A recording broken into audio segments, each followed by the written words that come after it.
Hello mga people, mga human being tips and tricks sa karon!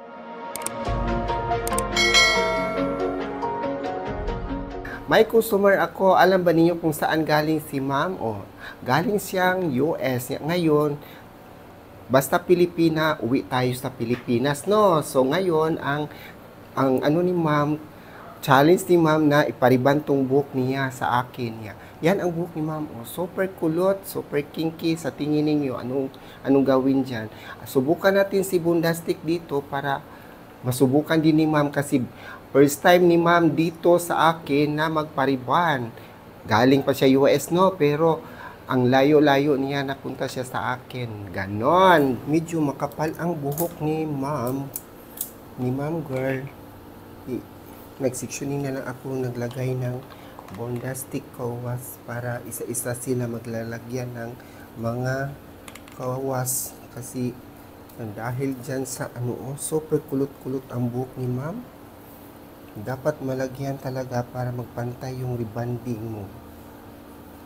Ganun ang mga technique, dapat isa-isahin mo pag-apply ng mga ng treatment na Bondastic kawas. Ito ang ginamit ko, si Bondastic Bonds Super Strong na Rebonding.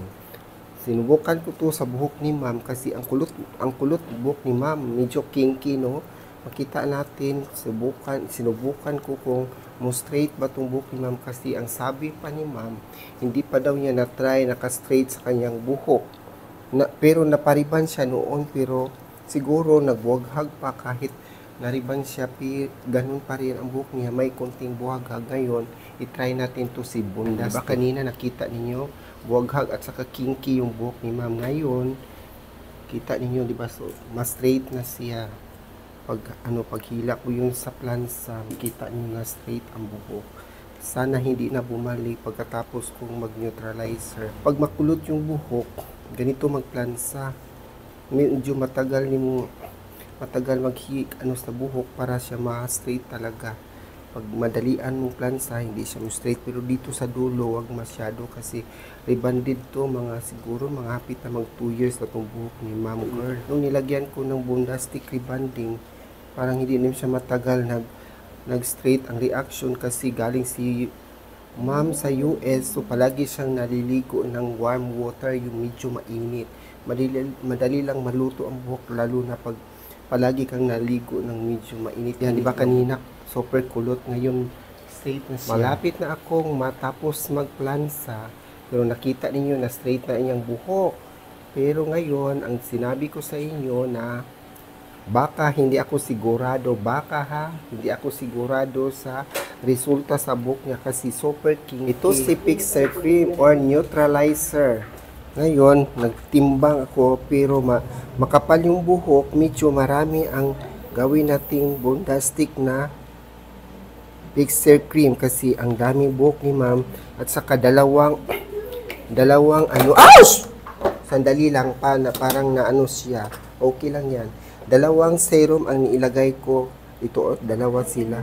Kasi ang kapal ng buhok, dalawa ang gawin ditong serum para hindi magbuhaghag yung mga buhok ni ma'am.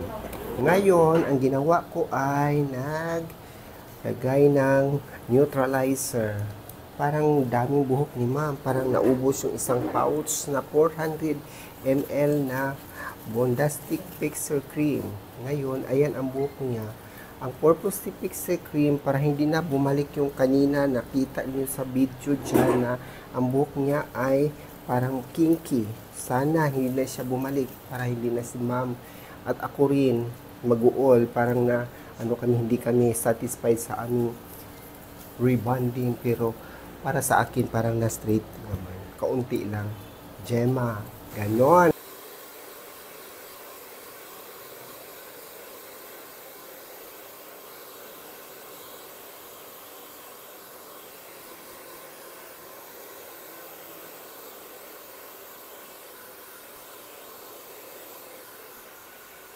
Ni ma'am kanina, super kinky. Kita naman ninyo no sa intro na ganun ang buhok niya. Ngayon, ayan oh, kita ninyo super straight na ang buhok ni ma'am at saka super lambot. Medyo black lang ang buhok ni ma'am. Ayan, di ba? Pero maganda. Ang ginamit ko dito na gamot is si Bondastic. Ayan, di ba? Super maganda na at super lambot pa oh. Ayan, galing pa si ma'am sa US, United States. Nagpunta lang siya dito para subukan niyang magpariban dito sa Miss Human Being. Super straight ng buhok ni ma'am, super lambot na o, di ba?